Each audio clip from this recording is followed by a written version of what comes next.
पढ़ाई वढ़ाई कैसी चल रही है आप लोगों की? तो आई थिंक यूपी का ही पेपर हो गया आज, है ना? किसने दिया था यूपी पीसीएस का? कोई नहीं, ठीक है। तो देखिए हम लोग 7th चैप्टर में आ गए हैं, civilising the native, educating the nation. इससे पहले जो भी चैप्टर्स थे आप लोगों ने उनकी रीडिंग वगैरह की है, साथ के साथ पढ़ते हुए चलिएगा। एंड आप मैं रेगुलरली वीडियो भी यूट्यूब पे डाल रहा हूँ, किसी का भी मिस हो जाता है तो आप वहाँ पे देख लीजिए वीडियो को, है ना? तो आपको थोड़ा ईजी रहेगा चीज़ों को समझना। देखिए, civilising the native, educating the nation, कुल मिला के इसमें इस चैप्टर में हम लोग क्या पढ़ने वाले हैं कि ब्रिटिश लोगों ने किस तरीके से इंडिया में एजुकेशन सिस्टम को चेंज कर दिया, है ना? एजुकेशन सिस्टम जो हमारे यहाँ पे था वो ट्रांसफॉर्म हो जाएगा, चेंज हो जाएगा कि पहले सिस्टम अलग था पढ़ाई लिखाई का, फिर ब्रिटिशर्स उसे अपने अकॉर्डिंग चेंज करेंगे। कोई है जो फर्स्ट डे ज्वाइन किया है आज? जो लोग थे आई थिंक, आप में से तो कोई तो नहीं है ना फर्स्ट डे इसका आज? ठीक है, देखिए अभी किसी ने रीडिंग की है एनसीईआरटी के चैप्टर की? Yes sir. पढ़ लिया? ठीक है, जिन्होंने रीडिंग कर ली होगी उनको अच्छी तरीके से समझ में आएगा, क्योंकि एक रीडिंग आपने कर ली है। देखिए इस चैप्टर में हम लोग कुल मिला के एजुकेशन के बारे में बात करेंगे। तो एक टर्म है लिंग्विस्टिक, क्या होता है?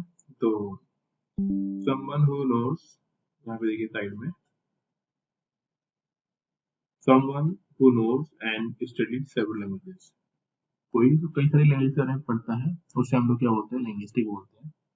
यहाँ पे हम देखेंगे कि कुछ लोग होंगे जो अलग अलग लैंग्वेज में लिखी हुई चीजों को ट्रांसलेट करेंगे अकॉर्डिंग टू नीड। कुछ हिंदी से संस्कृत में कन्वर्ट, संस्कृत से इंग्लिश में कन्वर्ट की जाएंगी, और कुछ ये संस्कृत की जो होंगी वो हिंदी में कन्वर्ट की जाएंगी। और स्टडी पर्पज, स्टडी क्यों की जाती है? समझने के लिए, सोसाइटी को ढंग से समझने के लिए। एक है टर्म सिविलाइज्ड। सिविलाइज्ड का मीनिंग ये होता है वेल बिहेव्ड। वेल बिहेव्ड यानी सभ्य बनाना किसी को। और ब्रिटिशर्स यही बोल रहे हैं कि वो इंडियन को यहाँ पे सभ्य बनाने आए हैं, क्योंकि ये लोग क्या है? सभ्य नहीं है, सिविलाइज्ड करना चाहते हैं इंडियंस को। तो अगला है how the British saw education. Britishers education को किस तरीके से देख रहे हैं? तो देखो, ब्रिटिशर्स का मेन एम ये था कि जो कुछ इंडियंस हैं वो उनके लिए काम करें, क्लर्क वाला। और क्लर्क वाला काम करने के लिए उनको लोग चाहिए, तो वो लोग कहाँ से मिलेंगे? उनको इंडिया से मिलेंगे। इसीलिए उनको कुछ चीजें सिखानी पड़ेगी यानी इन द सेंस इंग्लिश वगैरह सिखानी पड़ेगी। और उनको सिर्फ इतना करवाना है कि जो ऑर्डर ब्रिटिशर्स दें वो इंडियंस या फिर यहाँ पे काम करने वाले लोग तो माने। उस चीज से वो उस तरह की लैंग्वेज वो चाहते हैं या फिर उस तरीके का वो चाहते हैं सिस्टम बने। ठीक है, तो देखिए द ट्रेडिशन ऑफ, दो तरह के लोग थे, एक थे ओरिएंटलिस्ट और दूसरे हैं नॉर्मल, जो हम लोग यहाँ पे देखेंगे। तो वन बाय वन पढ़ेंगे कि ओरिएंटलिस्ट कौन थे और दूसरा सिस्टम में कौन था। अच्छा नो, पेपर हो गया आपका यूपी वाला? Yes sir. कैसा हुआ है? अच्छा हुआ है सर। आंसर किसे मिला लिया आपने? आंसर की नहीं मिला है सर, लेकिन फ्री के चांसेस हैं सर। कल मिला के बता दूंगा आपको। चलो बहुत अच्छी बात है। ऑफिशियल अभी तो नहीं है एक है सर, बाकी लोगों ने डालना शुरू कर दिया। हाँ हाँ, डालना शुरू कर दिया। ठीक है सर, कल बता देंगे सर, लेकिन पेपर अच्छा गया था सर। चलो अच्छी बात है, बढ़िया है। ठीक। तो ठीक है, आगे देखिए यहाँ पे। तो ओरिएंटलिस्ट का मीनिंग क्या था वो यहाँ पे दिया जाएगा, अभी हम लोग समझेंगे ओरिएंटलिस्ट किन्हें बोलते हैं। मैं नॉर्मली समझा दूं आप लोगों को, दो तरह के लोग होंगे। एक तो ये बोलेंगे कि इंग्लिश में एजुकेशन दी जानी चाहिए, दूसरे ये बोलेंगे कि हमको हमारी ही लैंग्वेज है, यानी जो हिंदी है या फिर जो भी लोकल लैंग्वेज है उसी में हमें एजुकेशन दी जानी चाहिए। जो लोग इंग्लिश में एजुकेशन देने की बात कर रहे थे वो इसलिए बात कर रहे हैं इंग्लिश में एजुकेशन देने की, क्योंकि उनका मानना ये है कि अगर इंडिया में काम करवाना है ब्रिटिशर्स को तो कुछ लोग ऐसे होने चाहिए जो इंग्लिश जानते हो। दूसरे लोग वो है जो ये बोल रहे हैं कि हमारा ही सिस्टम बेटर है और हमें उसमें चेंज करने की रिक्वायरमेंट, मतलब ब्रिटिशर्स को उसमें चेंज करने की रिक्वायरमेंट नहीं है। और दोनों में कॉन्फ्लिक्ट चलेगा और एक पर्सन आएगा लॉर्ड मैकाले। मैकाले पूरे के पूरे इंडियन एजुकेशन सिस्टम को चेंज कर देंगे और वही स्टार्ट करेंगे इंडिया में इंग्लिश का एजुकेशन सिस्टम, और जो एग्जामिनेशन जो होते हैं उन सभी चीजों को वही डेवलप कर रहे होंगे। इससे पहले हमारे यहाँ पे कोई एजुकेशन का एग्जामिनेशन का फंडा नहीं था। ठीक है, देखिए, in 1783 a person named William Jones arrived in Calcutta. He had an appointment as a junior judge at the Supreme Court that the company had set up. कहने वाली बात यह है कि कैलकाटा में जो सुप्रीम कोर्ट स्टेब्लिश किया गया उसके जज कौन बने? William Jones. कब की बात हो रही है? 1783 में। किसी को याद है कैलकाटा में सुप्रीम कोर्ट कब बना था? हाँ जी,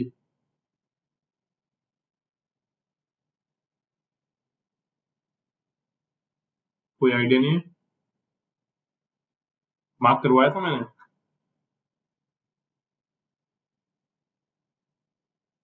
हाँ जी, किसी को भी आइडिया हो? Google 1774। 1774।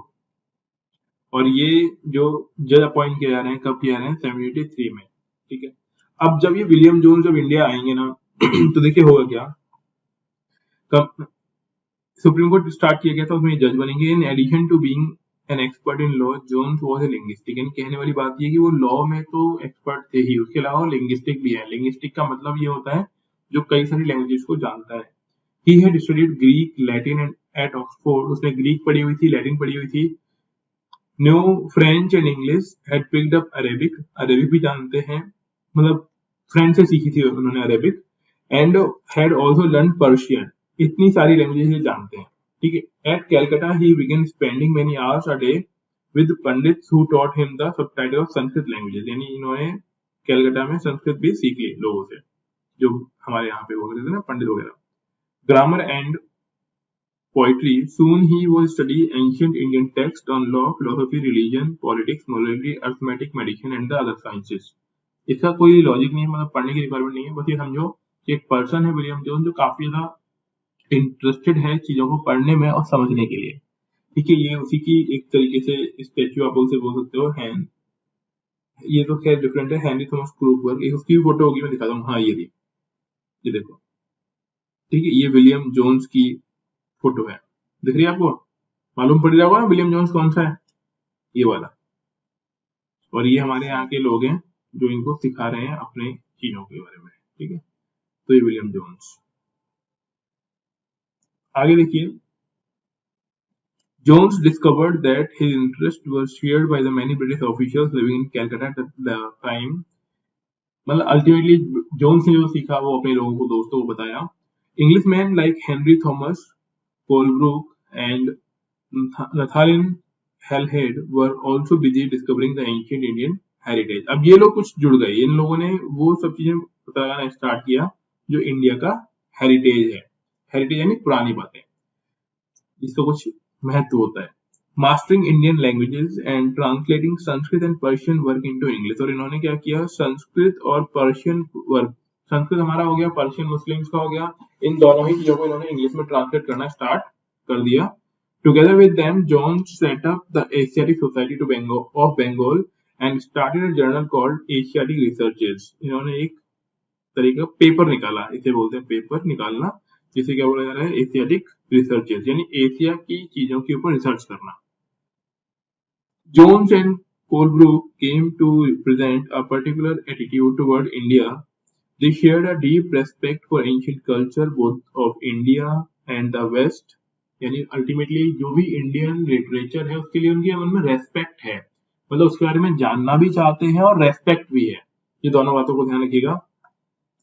Indian civilization they felt that had attained its glory in the ancient past but had subsequently declined. अब इनका मानना ये है कि पहले तो इसकी बहुत वैल्यू थी इंडियन लिटरेचर की, बाद धीमे धीमे उसने वो ग्लोरी खो दी है। In order to understand India, it was necessary to discover the sacred and legal texts that were produced in the ancient period. और अगर दोबारा से उसी ग्लोरी को अचीव करना है तो क्या करना पड़ेगा? जो हमारे पुरानी लिखी हुई किताबें हैं, जो वेदास हैं, गीता है, महाभारत है, उसको दोबारा से रिवाइव करना पड़ेगा। For only those texts could reveal the real idea and laws of the Hindus and Muslims, and only a new study of these texts could form the basis of future development in India। और ये बताना चाह रहे हैं कि अगर इन्हीं चीजों को हम ग्रो करें, डेवलप करें, तो यही चीज फ्यूचर में डेवलपमेंट कर सकते हैं इंडिया के अंदर। So Jones and Coolbrook went about discovering ancient texts, understanding their meaning, translating them, and making their findings known to others। कहने वाली बात यह है कि इन लोगों ने इंडियन टेक्स्ट को पढ़ना जारी रखा, जो भी मालूम पड़ रहा है लोगों को बता रहे हैं, लोगों को बताने मतलब ब्रिटिशर्स को बता रहे हैं, ठीक है। They project they believed would not only help the British learn from Indian culture, but it would also help Indians rediscover their own heritage। तो ये कहने वाली बात ये है कि ये सिर्फ ब्रिटिशर्स को फायदा नहीं पहुंचा रही थी ये चीजें, इससे इंडियंस भी अपने हिस्ट्री को दोबारा से समझ रहे हैं, जान रहे हैं। And understand the lost glories of their past, और जो खोई हुई ग्लोरी है उसके बारे में समझ रहे हैं कि पहले हम लोग कितने अच्छे या फिर पावरफुल थे और अभी क्या कंडीशन हो गई है। In this process, the British would become a guardian of Indian culture as well as its master। इसी प्रोसेस में यानी इंडिया के पास्ट को जानने के चक्कर में ब्रिटिशर्स जो हैं, एक तो सब कुछ कल्चर को समझ चुके हैं इंडियंस के, और साथ ही साथ वो इंडियंस के मास्टर या फिर ऐसा बोलते कि इंडियन थिंग्स के रिगार्डिंग वो मास्टर बन चुके हैं, यानी उनको सब कुछ मालूम चल चुका है। Influenced by such ideas, many company officials argued that the British ought to promote Indians rather than Western learning। अब इससे हुआ क्या, कुछ लोगों को ये लगने लग गया कि यार ये जो लोग हैं ना, जो इंडियन ग्लोरी को डिस्कवर कर रहे हैं, कल्चर को डिस्कवर कर रहे हैं, टेक्स्ट को डिस्कवर कर रहे हैं, ये वेस्टर्न यानी ब्रिटिश की चीजों को तो छोड़ रहे हैं और इंडिया को प्रमोट कर रहे हैं। तो अब यहाँ पे दिक्कतें क्रिएट हो जाएंगी। ये लोग बोलेंगे कि यार तुम इंग्लिश यानी वेस्टर्न साइड वालों को प्रमोट करो, कुछ लोग होंगे जो इंडियन कल्चर को डिस्कवर कर रहे होंगे।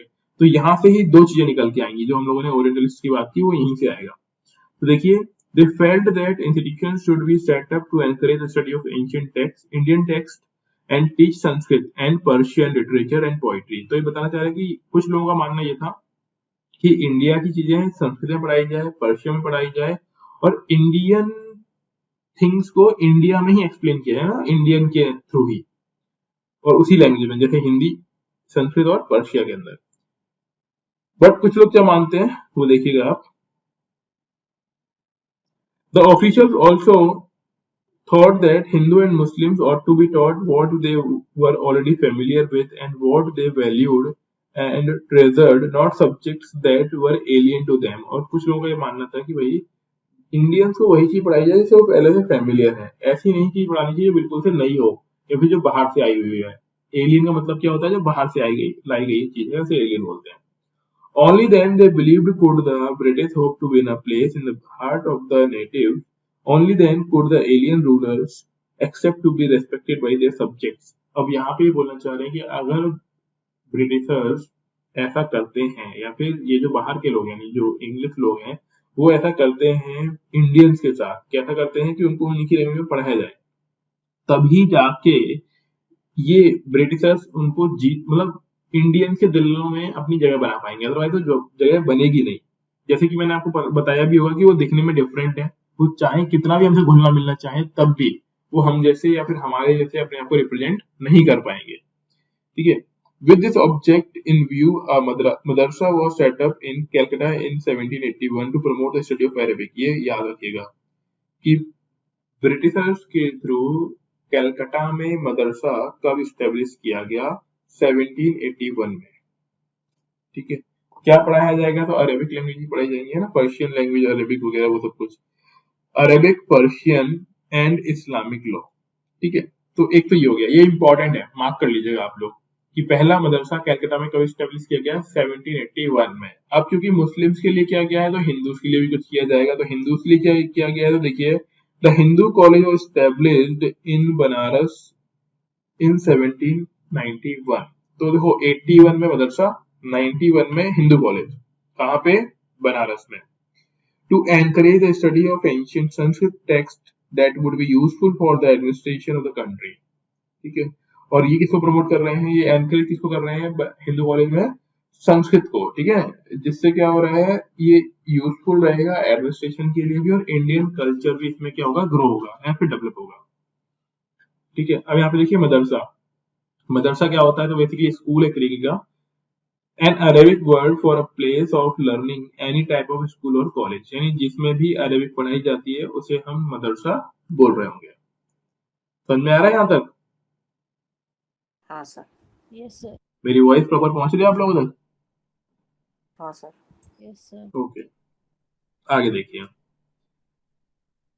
ठीक है, अब ये मॉन्यूमेंट है वॉरेन हेस्टिंग्स का। वॉरेन हेस्टिंग कौन था? हम्म, स्नेहा बताएं, वॉरेन हेस्टिंग कौन था? Sir, Governor General. First governor, ठीक है ना?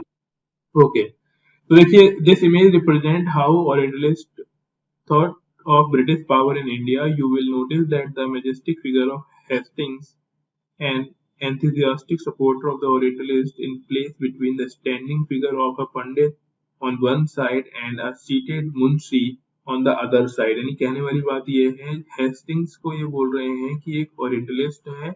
ओरिएंटलिस्ट का मतलब ये है जो इंडियन कल्चर को समझना चाहते हैं और उसको स्प्रेड करना चाहते हैं। तो एक तरफ मुंशी है और दूसरी तरफ एक तरीके से आप मान सकते हो कि पंडित, जिससे अल्टीमेटली वो समझना चाहते हैं इंडियन कल्चर के बारे में। Hastings and other orientalist needed Indian scholar to teach them the vernacular language. अब ये मार्क कर लीजिएगा, ओरिएंटलिस्ट वो लोग हैं जो ये चाहते थे कि इंडियंस को इंडियन लैंग्वेज में ही पढ़ाया जाए। मतलब आज जो हम लोग ये सब कुछ इंग्लिश में पढ़ रहे हैं ना, वो इसलिए पढ़ रहे हैं क्योंकि ये लोग डिफीट हो गए, इनकी चली नहीं। अगर इन लोगों की चल जाती तो हम लोग हमारी ही लैंग्वेज में चीजों को पढ़ रहे होते हैं। यानी हम लोग एनसीईआरटी भी किसमें पढ़ रहे होते हैं, हिंदी में ही पढ़ रहे होते हैं। और जो सिलेक्शन यूपीएससी के अंदर है ना, वो हिंदी के ही ज्यादा हो रहे होते हैं, सब कुछ हिंदी में ही प्रमोट हो रहा होता है। लेकिन क्योंकि इनकी बात मानी नहीं गई और इसीलिए हमारी कंट्री में इंग्लिश प्रमोट हो गई। अच्छा, किसी ने पता लगाया कितने सिलेक्शन है हिंदी मीडियम के इस साल? हम्म,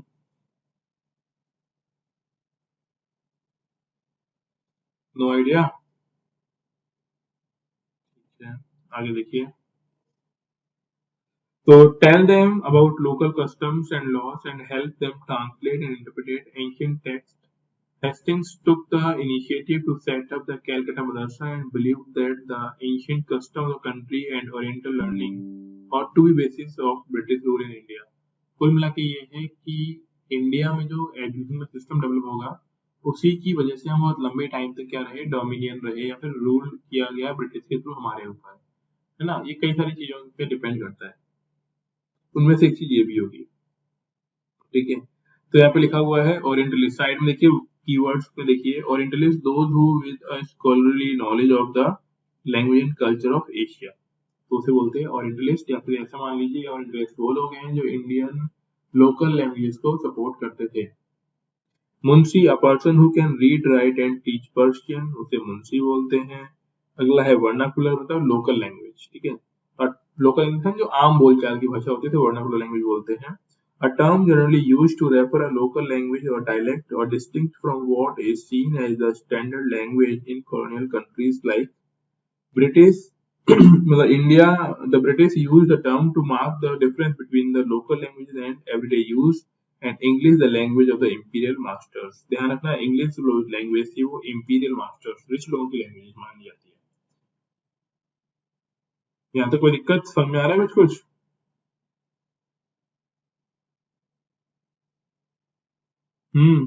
हाँ सर। समझ में आ रहा है, ठीक है। अब जैसे कि बात ये की जा रही है कि कुछ लोग जो हिंदू को सपोर्ट करना चाहते हैं या फिर पर्शियन को सपोर्ट करना चाहते हैं उनको ओरिएंटलिस्ट बोला गया है। और डेफिनेटली सोसाइटी में या फिर ब्रिटिशर्स में ऐसे लोग भी होंगे जो ये चाहते होंगे कि नहीं भाई, पर्शियन में नहीं पढ़ाना है, हिंदी में नहीं पढ़ाना है, या फिर उनको इन्फॉर्मेशन नहीं देनी है। तो देखिए, not all officials shared these views, many were very strong in their criticism of the orientalist. यानी कुछ लोग इसके अगेंस्ट थे कि हिंदी या फिर लोकल लैंग्वेज में इन्फॉर्मेशन को पास ऑन नहीं किया जाना चाहिए। अगला है grave errors of the east. Grave error of the east का मतलब क्या है कि बहुत सारी गलतियां हैं ईस्ट में। क्या है, या ईस्ट की बहुत सारी गलतियां क्या है वो समझिए। फ्रॉम द अर्ली, अच्छा ईस्ट में कौन आता है, ब्रिटिश या इंडिया? हाँ जी, इंडिया आता है सर ईस्ट में। इंडिया आता है, ध्यान रखिएगा। ठीक है, वो लोग वेस्ट में आते हैं, हम लोग ईस्ट में आते हैं। तो देखिए, from the early 19th century many British officials begin to criticise the orientalist vision of learning, यानी काफी सारे ब्रिटिश लोग क्या कर रहे हैं, इसको क्रिटिसाइज कर रहे हैं जो ओरिएंटलिस्ट चाहते हैं, यानी जो इंडियन को इंडियन लैंग्वेज में ही पढ़ाना चाहते हैं। They said that knowledge of east was full of errors, ये लाइन ध्यान रखिएगा। जो लोग इंडियन या फिर जो ईस्ट की जो चीजें हैं उनको क्रिटिसाइज करते हैं, वो क्या बोल रहे हैं कि जो इंडिया है वो उसकी जो नॉलेज है वो फुल है किससे, they said that knowledge of the East was full of errors and unscientific thoughts, मतलब थॉट भी साइंटिफिक नहीं है पहली बात तो, और दूसरी में गलतियां बहुत सारी हैं, एरर्स बहुत सारी हैं। ये कौन बोल रहे हैं, ये वो लोग बोल रहे हैं जो लोग ये चाहते हैं कि इंडियन को वर्नाकुलर लैंग्वेज में फिर इंडियन लैंग्वेज में ना पढ़ाया जाए। यहाँ पे कोई दिक्कत? No, sir. आगे देखिए, eastern literature was not serious and light hearted, ये बोल रहे हैं कि हमारे यहाँ में जो लिटरेचर है वो बहुत ही हल्के क्वालिटी का है और कोई सीरियस बातें नहीं बताई गई, मतलब सारी की सारी बातें इलॉजिकल हैं। So they argued that it was wrong on the part of the British to spend so much effort in encouraging the study of Arabic and Sanskrit language and literature. इसीलिए उन लोगों का मानना ये है कि भाई इंडियंस को संस्कृत और अरबिक पढ़ाने में इतनी ज़्यादा इन्वेस्ट नहीं करनी चाहिए, क्योंकि इनकी बातें हैं वो क्या है, इलॉजिकल है, अनसाइंटिफिक है। अगला है जेम्स मिल। तो जेम्स मिल के बारे में आपको याद आ रहा होगा, इसने इंडियन हिस्ट्री को 3 पार्ट में डिवाइड किया था। किसी को याद आ रहा है कौन कौन से पार्ट में डिवाइड किया था?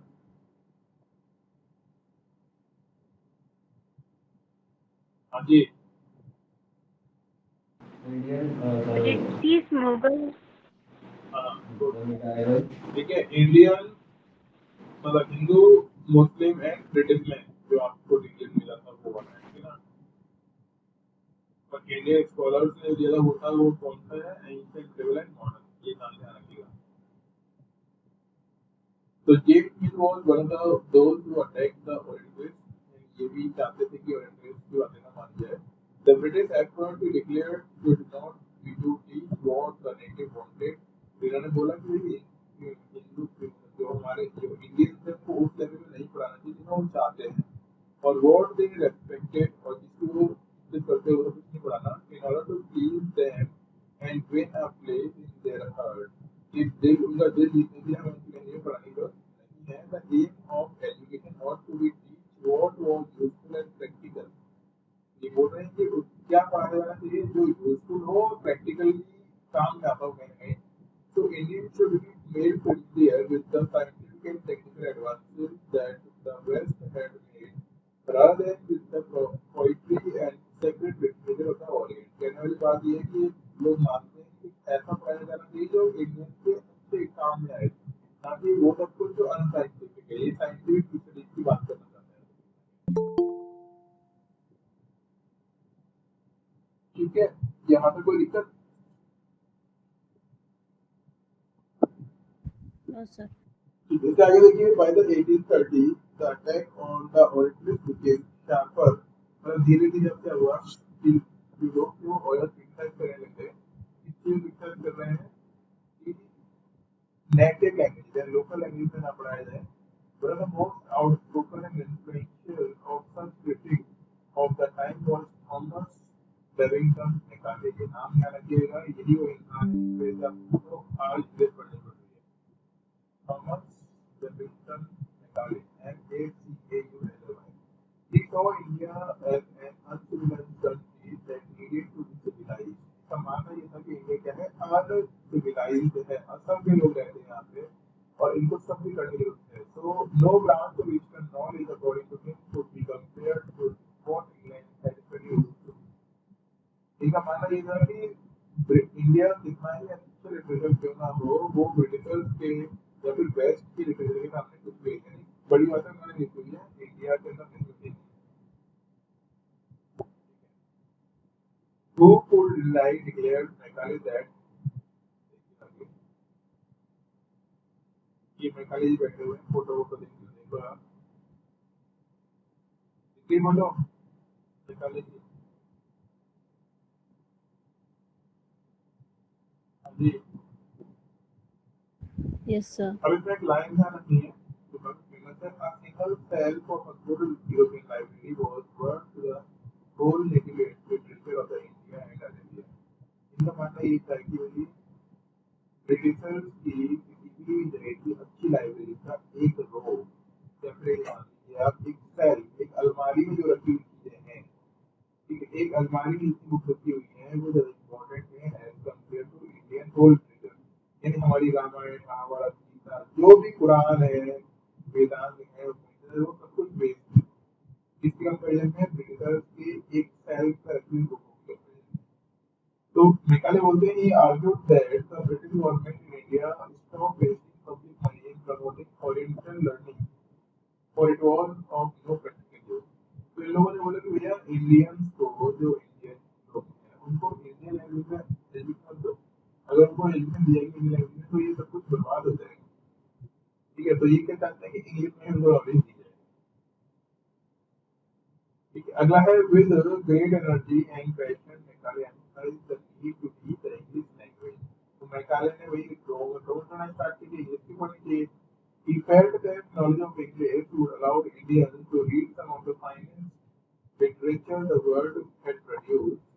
तो ये बताना चाह रहे हैं कि अगर इंग्लिश पढ़ ली जाएगी क्योंकि इंग्लिश में ही महान जो हुई है ऐसा मानना है मैकाले का। ठीक है, अगर इंग्लिश पढ़ लेगा इंग्लिश की वो सारी बातें जान पाएंगे वो लोग। It would make them aware of the development in Western teaching of English to the people changing their taste। अब ये मैकाले बोलना चाह रहे हैं कि हमें क्या चीज डेवलप करनी है, इंग्लिश का टेस्ट डेवलप करना है, बेसिकली इंग्लिश की तरफ अवेयरनेस लोगों की बढ़ानी है। तो जब एक बार अवेयरनेस बढ़ जाएगी अपने आप ही लोग इंग्लिश को प्रमोट करने लगेंगे, ऐसी बातें बोली जाएंगी। देखिए following Macaulay minute the English education act 1835 was introduced। अब हुआ क्या, बाद में लेके आया गया क्या, इंग्लिश एजुकेशन एक्ट लाया गया। क्या होगा, the decision was to make English the medium of instruction for higher education. और ये बोला गया कि हायर एजुकेशन में किस क्या हो जाएगी, इंग्लिश हो जाएगी। The decision was to make English the medium of instruction for higher education and to stop the promotion of Oriental institutions like the Calcutta Madras and Banaras Sanskrit College। तो देखो ये कुछ नई बातें क्या हो रही है, ये यही हो रहा है कि इंग्लिश लैंग्वेज को किसी जाना है आगे या फिर लोकल वर्नाकुलर लैंग्वेज के अकॉर्डिंग। तो यहाँ पे एग्जांपल दे दिया कलकत्ता की मदरसा का एंड बनारस संस्कृत कॉलेज का। और बनारस के अलावा वहाँ कौन सा भी पढ़ा था जो, हाँ जी बनारस का कौन सा कॉलेज था,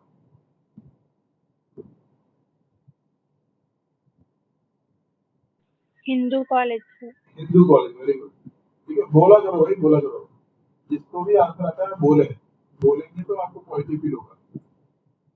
ठीक है, तो मदरसा तो है ही, इसके अलावा जो बनारस और मद्रास के अंदर है, मद्रास की कैलकुलेट जो आता है जो स्कूल ओपन किए गए थे वो बेसिकली लोकल लैंग्वेज पढ़ाने के लिए थे। ठीक है, देखिए आगे the decision was to make English the medium of instruction for higher education and to stop the promotion of Oriental institutions like the Calcutta Madrasa and Banaras Sanskrit College। These institutions were seen as a temple of darkness। तो बोल रहे हैं जहाँ पे संस्कृत पढ़ी जाती है जहाँ पे कुछ अरेबिक पढ़ी जाती है वो क्या हो गए, टेम्पल ऑफ डार्कनेस। यानी होना तो क्या चाहिए, टेम्पल ऑफ लाइट होना चाहिए, वो क्या गए temple of darkness that were falling of themselves into decay। English textbooks now begin to produce for schools। ये बेसिकली हो क्या रहा है कि बच्चों को पढ़ने के लिए बुक बनानी है और इंग्लिश में ट्रांसलेट करके दी जाएगी।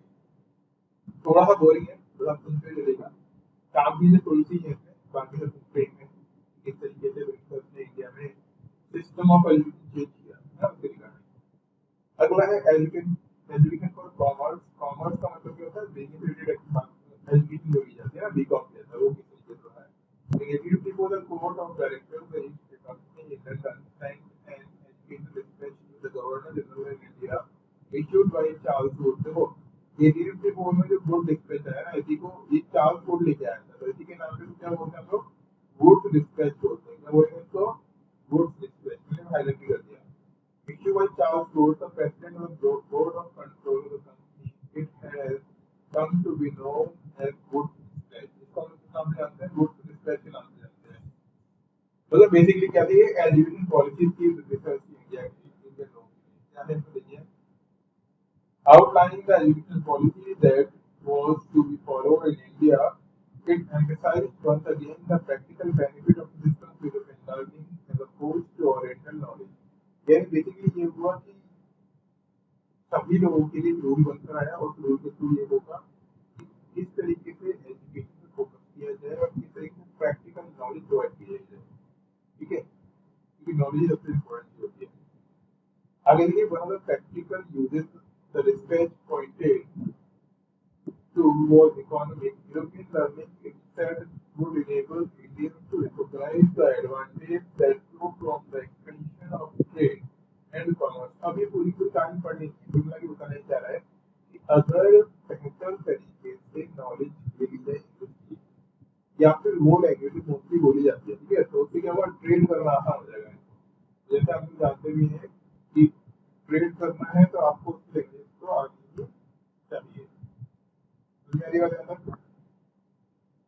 Yes, sir. ओके आगे देखिए What dispatch also argued that European learning would improve the moral character of Indians.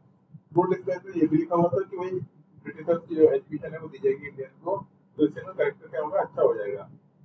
It would make them truthful, honest, and thus supply the company with civil servants who could be trusted and dependent upon. तो ये Britishers का मानना है कि ऐसा करने से जो कुछ लोग मिलेंगे वो ट्रूथफुल मिलेंगे, ऑनेस्ट मिलेंगे, और इसके अलावा इन फ्यूचर कंपनी को सिविल सर्वेंट वगैरह भी मिल सकते हैं जो आगे का एडमिनिस्ट्रेशन करने का काम करेंगे।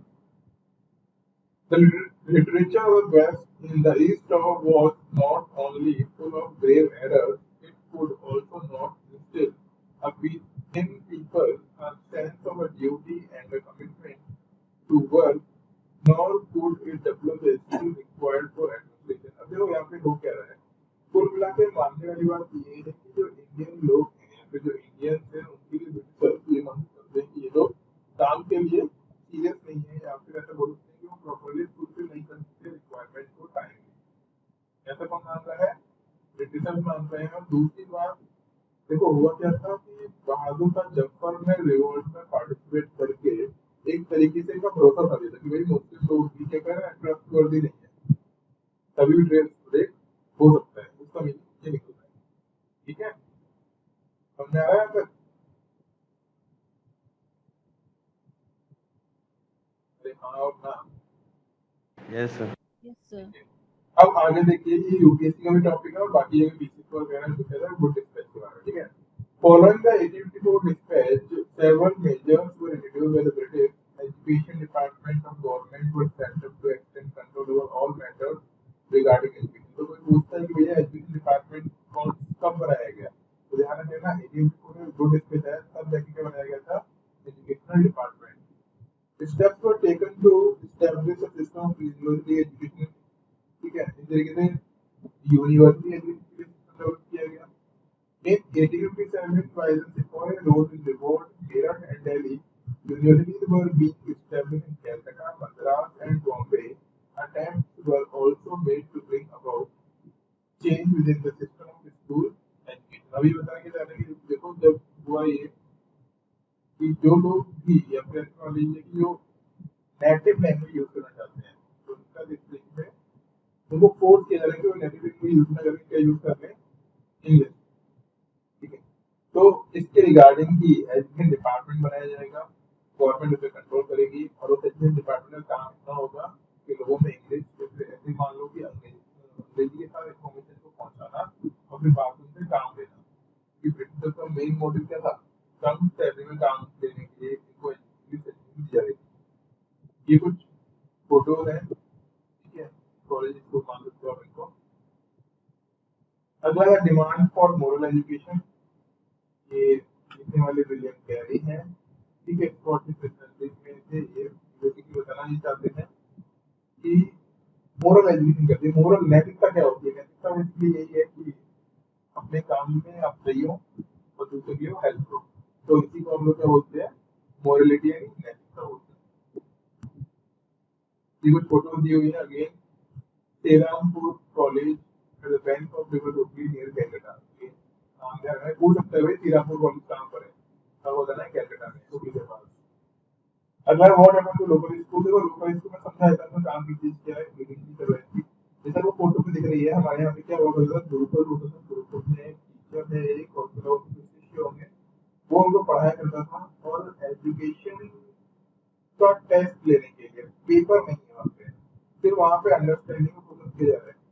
ध्यान रखिएगा जो पेपर वगैरह देना है और ये सब कुछ जो है ना, चीजें वो बात में की है।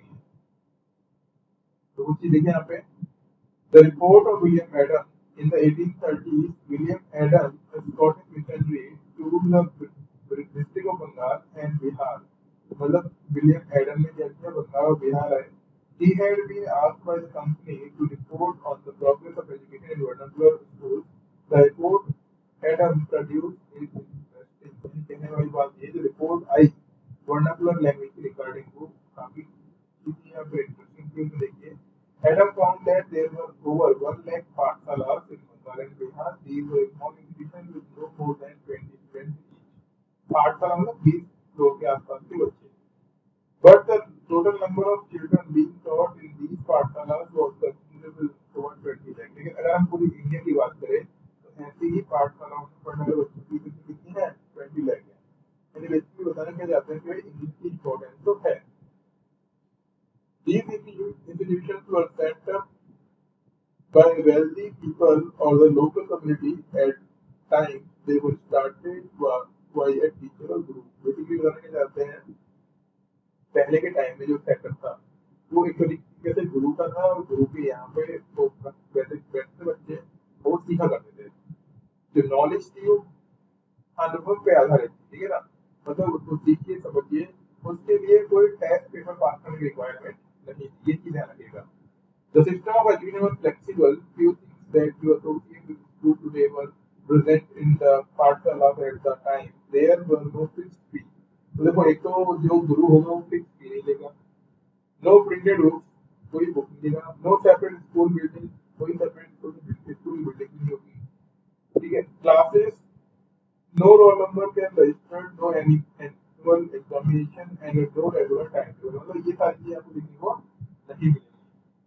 लेकिन आगे जाके हम देखेंगे कि जब ब्रिटिशर्स इंडिया के सिस्टम को चेंज करेंगे तो ये सारी चीजें ही रूल्स और रेगुलेशन में आ जाएंगी, ठीक है, बाकी कुछ पढ़ने का रिक्वायरमेंट है नहीं। आगे देखिए, न्यू रूटीन, न्यू रूल। अभी न्यू रूल और न्यू रूटीन की बात जो हो रही है वो किससे रिगार्डिंग हो रही है, समझिए पहले तो। कि फोकस इस चीज में किया जा रहा है कि ब्रिटिशर्स जो नॉलेज देने वाले हैं वो इंग्लिश में दिए हैं, हिंदी में। देखिए, up to the 19th century, the company was concerned primarily with higher education, so it allowed the local पाठशालास to function without much interference. यानी कहने वाली बात ये है कि हर किसी के पास एजुकेशन पहुंचे, इसके लिए उनके इनिशिएटिव लिए गए। After 1854, the company decided to improve the system of vernacular education. It felt that this could be done by introducing order within the system. Hello, ये पूरी की पूरी कहानी जरूरी नहीं है पढ़ना, बस ये ध्यान रखिए, न्यू रूटीन न्यू रूल का मतलब ये है कि अभी सोचा जा रहा है पाठशालाओं की जगह स्कूल डेवलप की जाए, ठीक है, तरीके से पढ़ाई की जाए, बच्चे फिक्स को अटेंडेंस होनी चाहिए, और प्लस सिलेबस हो, सिलेबस के अकॉर्डिंग टेस्ट किया जाए, ठीक है। ये सब चीजें आपको ध्यान रखनी है। इस तरीके से हमारा सिस्टम चेंज हो गया। कुछ लोगों का मानना है पहले क्या थे, गुरु जैसे आपने देखा होगा पुरानी कहानियां सुनी होगी, तो उसमें ऐसा नहीं कि कोई पेपर दे रहा है गुरु, उसमें हमेशा व्यवहार के अनुरूप उनकी परीक्षा ली जाया करती थी, ठीक है। सुना है कभी गुरु किस तरीके से परीक्षा लिया करते थे पुराने जमाने में?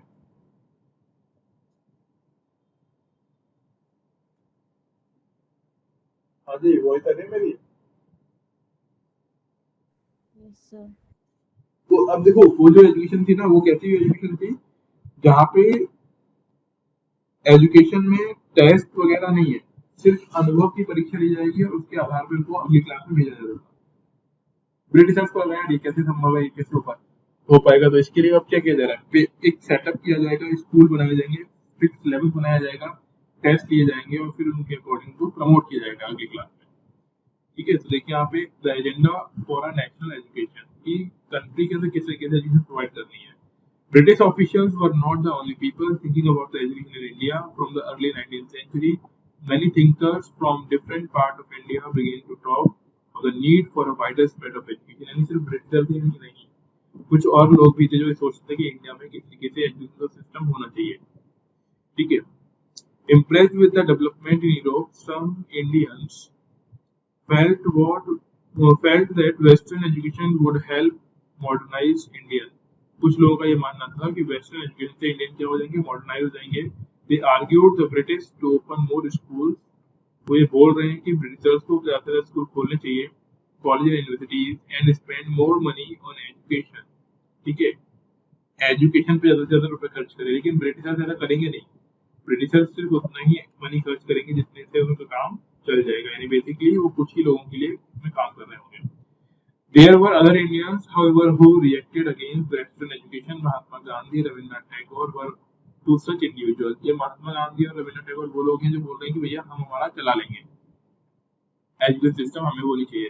तो बोल रहे हैं इंग्लिश एजुकेशन हैज एनस्लेव्ड अस। गांधी जैसे लोग बोल रहे हैं कि अगर हमने इंग्लिश सीखी तो इंग्लिश से हम लोग क्या होंगे, गुलाम बन जाएंगे, ठीक है। Mahatma Gandhi argued that colonial education created a sense of inferiority, क्योंकि इंग्लिश बोला जाएगा और इंग्लिश को नहीं आती होगी, उनको इंफीरियर फील कराया जाएगा, इंफीरियर यानी लोअर, ठीक है, in the minds of Indians. और हम लोग अपने मन से ये सोचने लग जाएंगे कि यार हमको तो कुछ आता ही नहीं है। It made them see western civilisation as superior, और इससे हमें लगेगा कि यार वेस्टर्न वाले ज्यादा सुपीरियर है, ठीक है। And destroyed the pride they had in their own culture, और जो इंडियंस को अपने कल्चर पे जो गर्व है वो खत्म हो जाएगा धीमे धीमे। There was poison in this education, said Mahatma Gandhi. It was sinful, it enslaved Indians, it cast an evil spell on them. अब जो इंग्लिश के रिगार्डिंग बोला है तो ये गांधी जी बोलते हैं कि ये खतरनाक है, ये हमारे लिए इंफीरियर फील कराएगी हमारे, और साथ ही साथ हमारे मन में एक चीज डेवलप करेगी कि हम लोग थोड़ा कम जानते हैं। Charmed by the West, appreciating everything that came from the West, Indians education in these institutions begin admiring British rule. अब होगा क्या कि सिलेबस भी चेंज कर दिया जाएगा, बुक भी चेंज कर दी जाएगी, और जगह जगह क्या पढ़ाया जाएगा कि किस तरीके से ब्रिटिश सिस्टम ने इंडियंस के लिए हेल्प की, या फिर किस तरीके से उन्होंने ग्रो किया इंडियंस को। ये सब कुछ बातें इसमें बोली जाएंगी। कुछ काम का नहीं है, बस मैं कहानी की तरह सुन लो, जो चीजें काम की होंगी और याद रखनी है मैं वो बता दूंगा। ये चीजें सब सिर्फ समझने के पॉइंट ऑफ व्यू से हमारे लिए इम्पोर्टेंट है। महात्मा गांधी, देखिए Mahatma Gandhi wanted an education that could help Indians recover their sense of dignity and self-respect. इनका मानना ये था कि भाई डिग्निटी डेवलप होनी चाहिए और सेल्फ रेस्पेक्ट बढ़नी चाहिए। During the national movement, he argued students to leave, देखिए यहाँ पे, to leave educational institution in order to show to the British that Indians were no longer willing to be enslaved. यार कहने वाली बात ये हो रही है कि इंग्लिश नहीं पढ़नी चाहिए, उन सब के रिगार्डिंग बोल रहे हैं। और अगर ऐसा कहीं होता है किसी इंस्टीट्यूशन में कि वो हमें एनस्लेव्ड बना रहे हैं या फिर हमें एक तरीके से लोअर फील करा रहे हैं, तो हमें उस चीज को छोड़ देना चाहिए। आगे देखिए, Mahatma Gandhi strongly felt that Indian languages ought to be the medium of teaching. Mahatma Gandhi चाहते हैं कि इंडियंस को इंडियन लैंग्वेज में ही पढ़ाया जाए। Education in English preferred Indians, अगर एजुकेशन इंग्लिश में दी जाएगी तो ये हार्मफुल रहेगा इंडियंस के लिए। Distance them from their own social surrounding and made them strangers in their own land, और इससे होगा क्या, हम अपनी ही जगह पे क्या हो जाएंगे, अजनबी बन जाएंगे। Speaking a foreign tongue, ठीक है, despising local culture, the English educated did not know how to relate the masses. यानी कहने वाली बात ये है, गांधी जी बोल रहे हैं कि इनको नहीं मालूम कि इंडिया में किसी के सिस्टम को चलाना है, ये हम एक तरीके से बिगाड़ ही देंगे। तो बताया जा रहा है आगे कि western education, Mahatma Gandhi said focused on reading and writing, कि वेस्टर्न एजुकेशन सिर्फ रीडिंग और राइटिंग पे डिपेंड कर दी है, देन ओरल नॉलेज, ठीक है। हम ओरल नॉलेज में बिलीव करते हैं, मंत्र वगैरह बोलते हैं वो लोग, रीडिंग और राइटिंग में बिलीव करते हैं। It valued text book rather than live experience and practical knowledge, यानी वो लाइव एक्सपीरियंस और प्रैक्टिकल नॉलेज बिलीव नहीं करते, वो पेपर में लिखी हुई बातें मानते हैं, जैसे हम लोग आजकल कर रहे हैं। He argued that education ought to develop a person's mind and soul. उनका महात्मा गांधी का मानना था कि नॉलेज से क्या होना चाहिए, माइंड और सोल को डेवलप होनी चाहिए। लिटरेसी और simply learning to read and write, यानी कहने वाली बात ये कि लिटरेसी मतलब सिर्फ पढ़ना और लिखना ही नहीं है, समझना भी होना चाहिए। By itself it did not count an education. People had to work with their hands, learn a craft and know how different things operated. This would develop their mind and their capacity to understand. इस पूरे में कहानी में ये बताना चाह रहे हैं कि चीजें समझ में आनी चाहिए, हमारे लिए किस तरीके से यूजफुल है उसमें फोकस करना चाहिए, ना कि सिर्फ लिखने और एग्जाम देने पर हमें बिलीव नहीं करना चाहिए। ठीक है, जैसे आज के टाइम में होता है ना, समझ में कुछ नहीं आता, लिखते जाते हैं, है ना, बच्चे जो होते हैं छोटे बच्चे, उसके अगेंस्ट बात कर रहे हैं कि वो ऐसा सिस्टम नहीं होना चाहिए। ठीक है, ऐसे ही टैगोर, रविन्द्रनाथ टैगोर भी क्या करेंगे, एक स्कूल बनाएंगे, इसका नाम होगा शांति निकेतन। ठीक है, तो ये नाम, ये चीज ध्यान रखना है। Rabindranath Tagore started the institution in 1901 as a child. Tagore hated going to school, यानी टैगोर बोलते हैं कि यार उनको भी स्कूल जाना पसंद नहीं था, तो वो एक ऐसा स्कूल बनाना चाहते थे जहाँ पे बच्चे खुद अपनी मर्जी से पढ़ने आए, इसीलिए वो स्कूल ऐसा बनाएंगे जहाँ बच्चा अपनी मर्जी से जो चाहे वो पढ़ सकता है। और देखो ये स्कूल की क्लास लग भी रही है पेड़ के नीचे, जहाँ पे टैगोर बैठे हुए हैं और टीचर पढ़ा रहे हैं। ठीक है, इनका मोटिव ये था कि बच्चे अपनी मर्जी से खुशी खुशी जो उन्हें पढ़ना चाहिए, जो उन्हें अनुभव करना चाहिए, वो उसको पढ़े। ठीक है, इसीलिए यहाँ पे अलग अलग तरह की पढ़ाई की जाती थी, मतलब पेपर वगैरह नहीं होता है, जिसको जो पढ़ना है पढ़े, जो सीखना है वो सीखे। ठीक है, कहाँ बनाया है इन्होंने, तो आपको ध्यान रखना है, Tagore was the view that creative learning could be encouraged only with in the natural environment. उनको लगता था कि नेचर के साथ साथ ही इनको पढ़ना चाहिए, तो उन्होंने क्या किया, एक स्कूल बनाया कैलकाटा से 100 किलोमीटर दूर, उसका नाम रखा शांति निकेतन। और यहाँ पे वो बच्चों को हर तरह की नॉलेज दे रहे थे नेचुरल एटमॉस्फेयर के अंदर, यानी क्रिएटिविटी के साथ। ठीक है, in many sense Tagore and Mahatma Gandhi thought about education in similar way, कुछ काफी कुछ समानता थी टैगोर की और महात्मा गांधी जी की। There were, however, differences too. Gandhiji was highly critical of Western civilization and its worship of machine technology. कहने वाली बात ये डिफरेंस ये है, महात्मा गांधी जी क्रिटिसाइज करते हैं वेस्टर्न एजुकेशन को, जबकि टैगोर ये बोलते हैं कि भाई Tagore wanted to combine element of modern western civilisation with what he saw the best within Indian tradition. ये बोल रहे हैं कि भैया वेस्ट का जो अच्छा लग रहा है वेस्ट का ले लो, हमारा जो अच्छा है वो हमारा ले लीजिए, और दोनों को मिला के कुछ बड़ा सिस्टम बनाते हैं। ये कौन मान रहा है, ये मान रहे हैं रविन्द्रनाथ टैगोर। तो आपको ध्यान रखना है शांति निकेतन कहाँ बनाया गया, कब बनाया गया और किससे कितनी दूरी पर था। ठीक है ना, समझ आई बात? Sir Yes, sir. अगली चीज देखिए, यहाँ पे children playing in a missionary school Coimbatore. ठीक है, कोयम्बटूर में स्कूल बनाया गया है, मिशनरी मतलब क्रिश्चियन स्कूल्स, मिशनरी का मतलब ये होता है क्रिश्चियन स्कूल। ठीक है, अगला है एजुकेशन सिविलाइजिंग मिशन। तो कुल मिला के देखो ऐसा तो कुछ भी नहीं था कि उनको सिविलाइज करना था इंडियंस को, ये बात ध्यान रखिएगा। ब्रिटिशर्स का मोटिव यही था कि सिर्फ और सिर्फ उनको काम करने के लिए क्लर्क यानी बाबू टाइप के लोग मिल जाएं जो उनके लिए काम करते रहे, बस इतना था मोटिव था उनका। इसीलिए उन्होंने सिर्फ इतना ही सिखाया जितना इंडियंस के लिए जॉब या फिर बाबू बनने के लिए सफिशिएंट हो। बाबू बनने का मतलब ये होता है कि वो क्लर्क वाला काम करते रहे हैं ब्रिटिशर्स के लिए, क्योंकि वही उनको रिक्वायर्ड था, क्लर्क वाला काम, और इसके लिए उनको उतनी ही नॉलेज दी गई, उतना ही बिहेवियर और वो सब बातें बताई गई जो ब्रिटिशर्स के लिए हेल्पफुल हो। ठीक है, तो ये चैप्टर था, ये चैप्टर खत्म। क्वेश्चन इजी हैं, देखो पढ़ सकते हो आप। विलियम जोन्स कौन है, मालूम ही हम लोगों को है। Rabindranath Tagore, Thomas Macaulay, Mahatma Gandhi and पाठशाला। तो ये सारी चीजें इजी हैं, इसी के क्वेश्चन आंसर्स हैं। तो प्लीज आप लोग सभी नहीं तो कम से कम स्नेहा एंड मेहनत, है ना, आप इसमें से क्वेश्चन लिखिएगा। मैं क्वेश्चन बता देता हूँ आपको कौन कौन से आप ट्राई करिएगा। एक तो 4th number, why did James Mills and Thomas Macaulay think that European education was essential in India? And एक क्वेश्चन नहीं है, ठीक है, एक क्वेश्चन आप व्यूअर और कर लीजिए। 6th number, why did Mahatma Gandhi think that English education had enslaved Indians? है ना, दोनों चीज हम लोगों ने डिस्कस की है, बस ये आप पढ़ लीजिएगा, इनके आंसर्स की प्रैक्टिस करिएगा। ओके, और रेगुलर पढ़ रहे हो ना दोनों लोग, मैंने एंड स्नेहा? हाँ जी, मेरी वॉइस आ रही है? ओके, ठीक है, ठीक है, गुड। ठीक है, तो ये कंप्लीट हो गया। नेक्स्ट क्लास में हम लोग इसके आगे पढ़ेंगे वुमेन कास्ट एंड रिफॉर्म्स, और मोस्टली इसके बाद जो चैप्टर है वो भी एक 1857 रिवॉल्ट द्वारा रिपीट होगा इसमें, है ना। तो इसके आगे नेक्स्ट क्लास में करते हैं। बाकी कोई दिक्कत हो तो बताइए। पेपर पढ़ रहे हो आप, मैंने कैंड स्नेहा दोनों रेगुलर जो मैं भेजा हूँ आप लोगों को? ओके, ठीक है, फिर मिलते हैं नेक्स्ट क्लास में। Thank you everyone.